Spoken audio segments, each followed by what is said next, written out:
नमस्कार, जी बिजनेस की खास पेशकश में आप सभी का स्वागत है। हम बजट 2022 ग्रोथ बूस्टर में आज आपके लिए लेकर आए हैं power and renewable energy sector. जी हाँ, ये सेक्टर खास फोकस में रहा है क्योंकि सरकार ने भी इसमें काफी कुछ प्रावधान किए हैं, कोशिश की है कि हमारी कंट्री रेन्यूएबल स्पेस में एक लीड ले।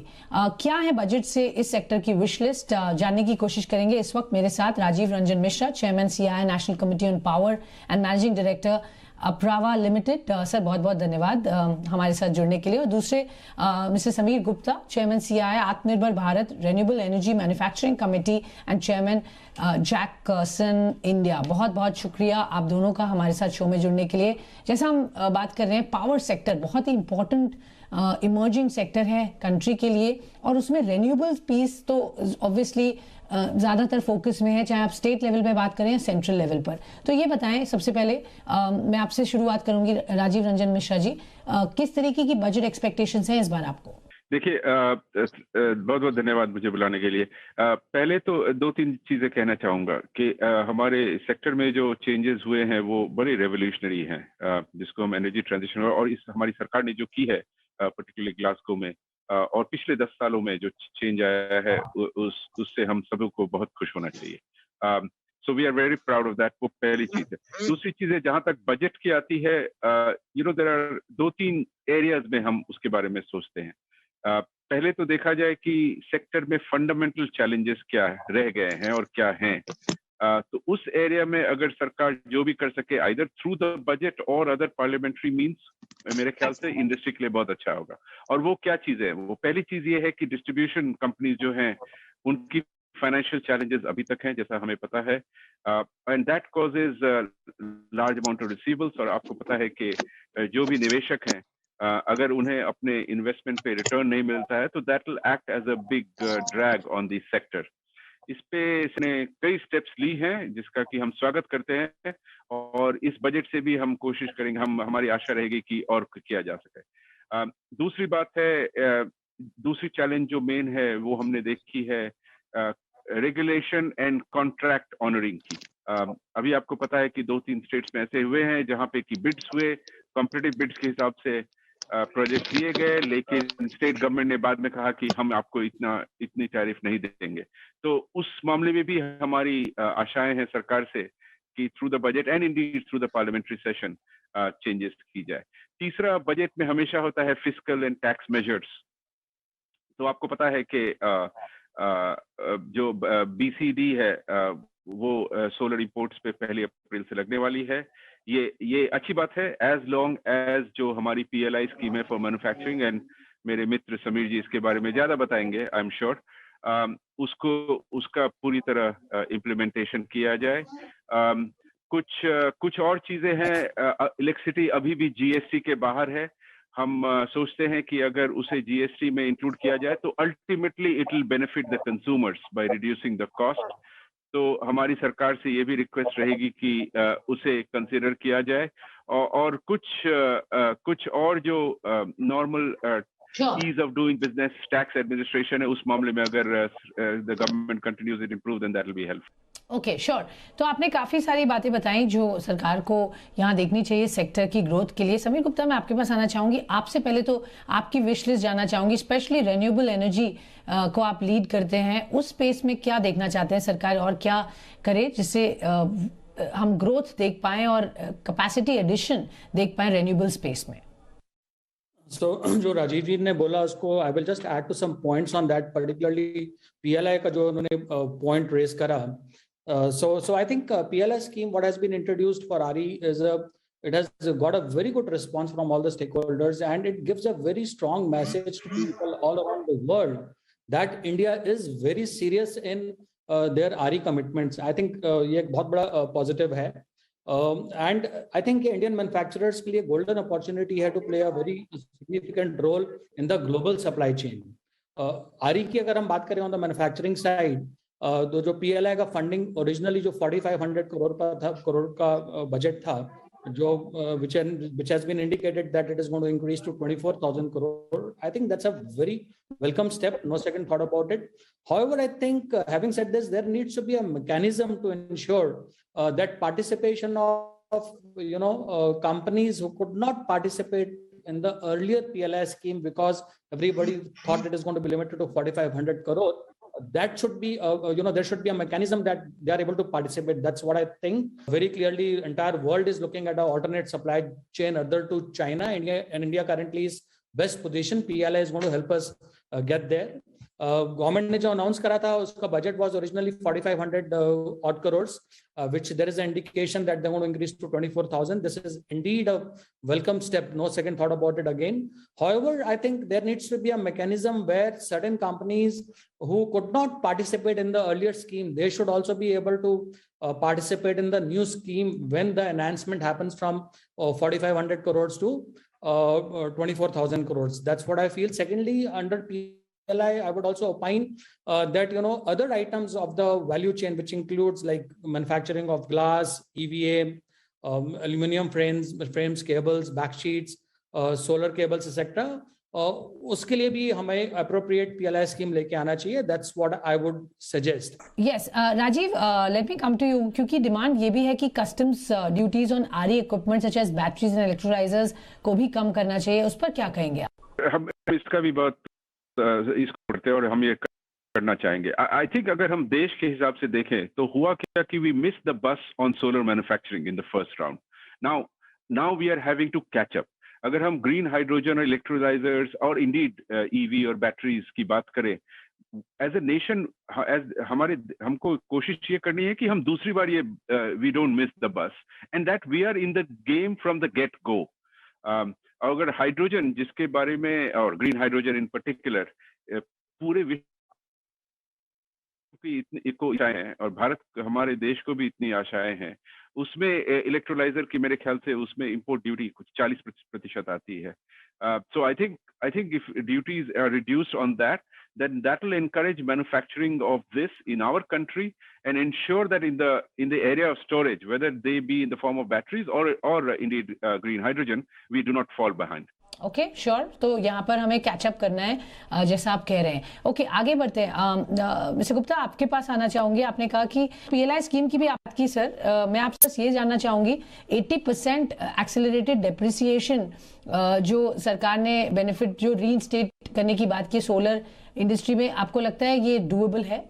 देखिए fundamentally even if we look as of today, अगर आप सोलर पावर प्लांट को या आरई पावर प्लांट को कमीशन कर लेते हैं within for 180 days it remains commission within a financial year, probably you can take accelerated depreciation of 40% plus 20%, which to my mind is good enough.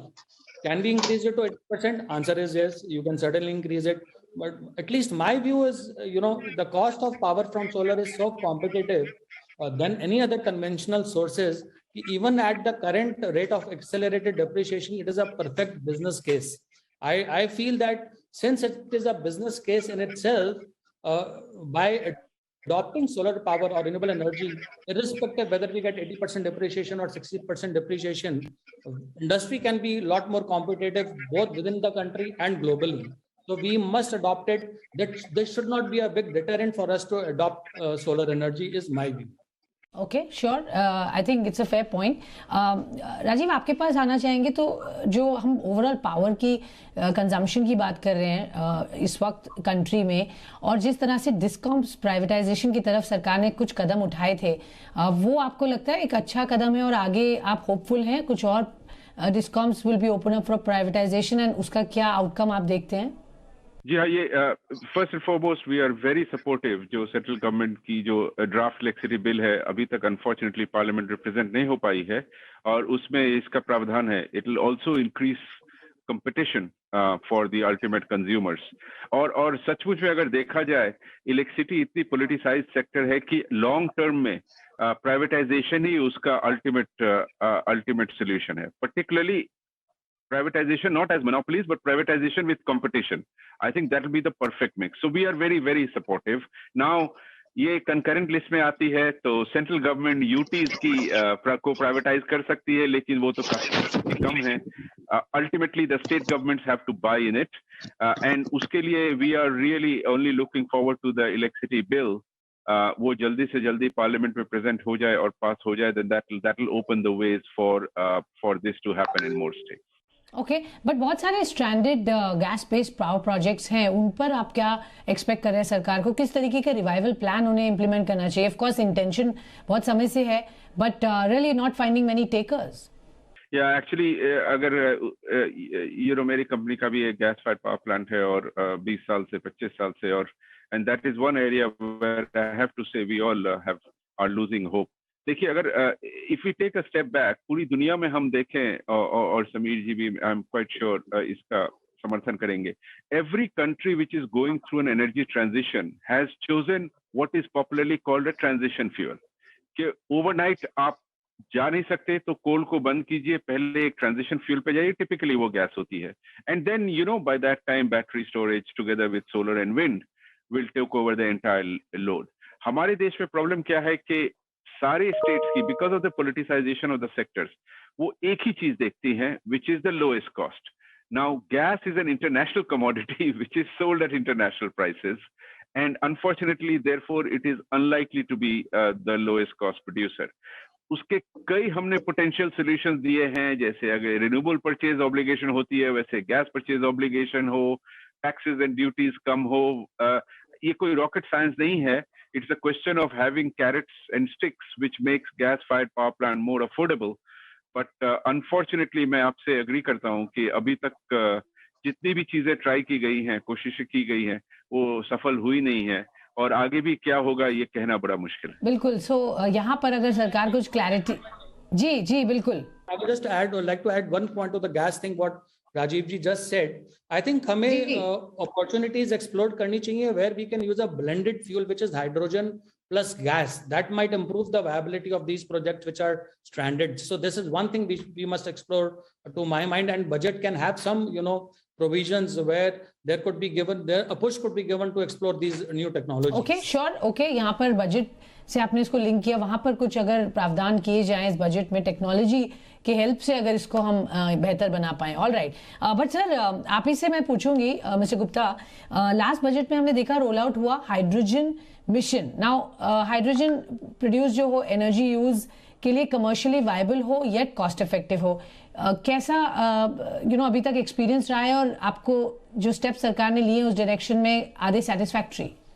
देखिए, one thing is very clear that hydrogen is the only long-term solution. I think that we are all convinced.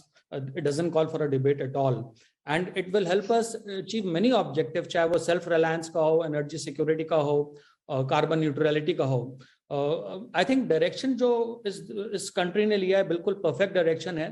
We can take many steps even in the upcoming budget where potential of hydrogen can be further unlocked. Some of the thoughts which come to my mind are, there could be PLS schemes for manufacturing of electrolyzer and fuel cells, which will play a big role in unleashing potential of hydrogen.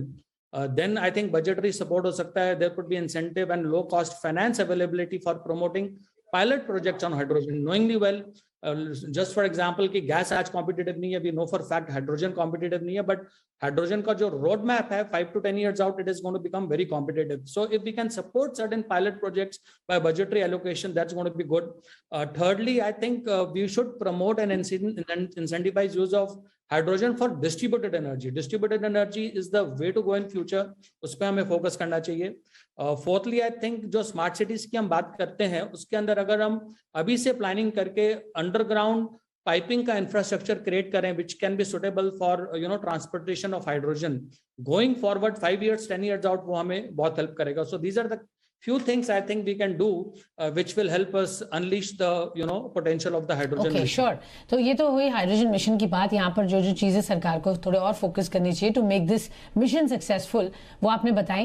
Rajiv जी, मैं आपके पास आऊंगी. Power for all सरकार का हमेशा का एक बहुत बड़ा एक नारा रहा है, उस डायरेक्शन में कुछ काम भी हुए हैं, बट आप बेहतर जानेंगे ऑन ग्राउंड क्या अभी सिचुएशन है और हम कितने दूर हैं from achieving this dream for power for all, और क्या दिक्कतें आ रही हैं अगर इस ऑब्जेक्टिव को अचीव करने के लिए? Very good question. देखिए, again one has to give credit to the government. जो getting all villages on the grid has been an amazing achievement. अभी जब हम कहते हैं power for all तो उसको हमें define करना पड़ेगा. Exactly do we mean power for all at all times? वो अभी नहीं हुई है. अगर आप रूरल एरियाज में जाएं तो अभी भी 12 से 16 घंटे डिपेंडिंग ऑन किस स्टेट में और किस मौसम में आप जाते हैं, आपको मिलेगा. Now what is the challenge over there? The challenge is the fundamental challenge that we see in the sector. हमारा जो टैरिफ स्ट्रक्चर है पर्टिकुलरली रूरल एरियाज में, वो ऐसा है कि वो रेम्यूनरेटिव नहीं है डिस्ट्रीब्यूशन कंपनीज के लिए. तो अगर वो ग्रिड से कनेक्टेड भी हो तो कई बार उन पे कमर्शियल प्रेशर रहता है कि भाई हम अगर उन्हें हर एक समय में पावर देंगे तो हमारी लॉसेस और बढ़ जाएंगी. तो अल्टीमेटली उसका भी सोल्यूशन यही है, पूरे सेक्टर को अगर हम वायबल बनाए financially, where tariffs are either cost reflective.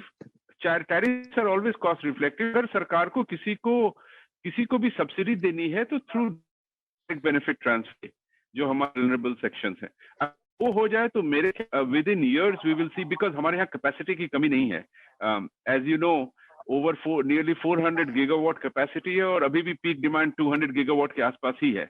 So I think everyone in the country can be supplied and true power for all can be achieved as long as जो हमारी commercial challenges है on this sector उसे हम resolve कर सकें. Okay, all right. वहाँ पर कुछ जो दिक्कतें हैं वो रिजॉल्व कर पाए जो आपने बताई. क्विकली मिस्टर गुप्ता, आपके पास एक आखिरी सवाल आपसे जानना चाहेंगे. पावर फॉर ऑल की तो हमने बात की, बट रेन्यूएबल्स में मैं पर्टिकुलरली ये जानना चाहूँगी, क्योंकि सरकार का खास फोकस है और आपने देखा प्राइम मिनिस्टर मोदी बहुत प्लेटफॉर्म्स पर इसकी बात करते हैं, चाहे सोलार हो या विंड हो, हमें एज अ कंट्री लीड लेना है. तो मैं आपसे समझना चाहूँगी, रेन्यूएबल्स के जो अभी तक पॉलिसीज निकाली गई हैं उनमें कुछ स्पेसिफिक आप एक्सपेक्ट कर रहे हैं होना, जिससे प्राइवेट सेक्टर इंडस्ट्री कमिट कर पाए कितनी कैपेसिटी एडिशन वो करेंगे. तो ऑलरेडी एग्जिस्टिंग कुछ कैपेसिटीज हैं but obviously they are not enough. तो कितना अमाउंट है जो private industry is ready to commit to renewables, sir? So, one thing is, which is a challenge today, is high volatility in raw material prices and disrupted supply chain. This is something which is actually damaging all the power producers, or anybody who is involved with the ecosystem is facing some kind of a problem. Second problem is unexecuted, pipeline of projects. There is a pipeline जो execute हो नहीं पा रहा है. Land के issues हैं, हमारे पास funding issues हैं. तो 4-5 थॉट्स मेरे माइंड में आते हैं straight away from policy stand point. One is, जो करंट प्रोजेक्ट्स हैं उनका एक्सटेंशन ऑफ कंप्लीशन पीरियड मेरे ख्याल से इस बजट में अगर सरकार दे दे तो it is going to be good for power producers, because it may help them control the cost of the project which was getting kind of uncontrolled. Secondly, मुझे लगता है if government can think about compensation on electricity tariff due to change in law after imposition of BCD, which Rajiv जी ने बताया 1 April से impose हो जाएगी. That is also going to do some good to the power producers. I think government can also facilitate and have some guidelines where RE project should get started only once land acquisition is almost fully done. This is something we have seen happening in the road sector. I think even power sector is equally important, where particularly renewable, जहाँ पर land requirement is huge. Unless and until 90%, 100% acquisition land का ना हो जाए, there should be a policy guideline where we don't land up starting investment on that project. And finally, I would say cost of finance is a very important factor. I think there needs to be a mechanism where loan should be, availability of loan should be there even during the construction period. अगर हम ये सब चीजें कर लें तो मुझे नहीं लगता कि there is going to be any reason why 25 to 30 gigawatts per year cannot come, which means the investment, अगर हम इसको 5 लाख पर मेगावाट लेके चलें तो it can be as high as 70-80,000 और 1 lakh crore a year, provided ये 3-4 जो barriers हैं इनको हम एड्रेस कर सकें. ऑल राइट, तो ये कुछ बैरियर्स हैं जो सरकार अगर एड्रेस करे तो industries gung ho, they are ready to invest more than 1 lakh crore worth of investments every year in the space of renewables, और capacity addition भी यहाँ बढ़ेगी. Of course जो कुछ छोटी बातें बताई गई हैं वो सरकार को देखनी है. देखते हैं इस बजट में क्या सरकार करती है renewables and power sector के लिए. उम्मीद है कुछ ना कुछ इंटरेस्टिंग यहाँ पर अपडेट जरूर आएंगे. बहुत बहुत धन्यवाद आप दोनों का ही हमारे साथ जुड़ने के लिए और हमें समय देने के लिए. धन्यवाद.